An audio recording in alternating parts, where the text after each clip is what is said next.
যখন কোন বান্দা সূরা ফাতিহার একটা করে আয়াত বলে আলহামদুলিল্লাহি রাব্বিল আলামিন, সঙ্গে সঙ্গে আল্লাহ জবাব দিয়ে বলেন হামিদানি আবদি, বান্দা তুই আমার প্রশংসা করলি। আর রহমানির রহিম যখন বলে আল্লাহ বলেন আসনা আলাইয়া আবদি। মালিক ইয়াউমিদ্দিন যখন বলে আল্লাহ বলেন মাজ্জাদানি আবদি। এরপরে যখন বলে ইয়াকা না'বুদু ওয়া ইয়াকা নাস্তাঈন পর্যন্ত যখন বলে আল্লাহ বলেন বান্দারে তুই আমার কাছে কি চাস, প্রাণ খুলে চারে বান্দা।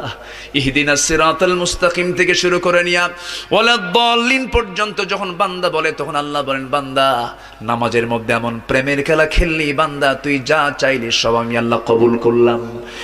ওই বান্দা যখন রুকুতে যায় আল্লাহ তখন অস্থির হন।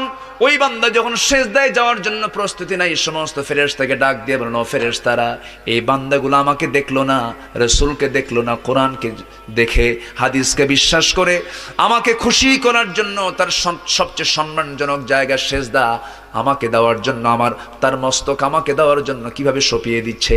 ও বান্দা, ওই ফেরেশতারা তোরা সাক্ষী থাক, এই সমস্ত বান্দার জন্য সকল জাহান্নামের দরজা বন্ধ করে 8টা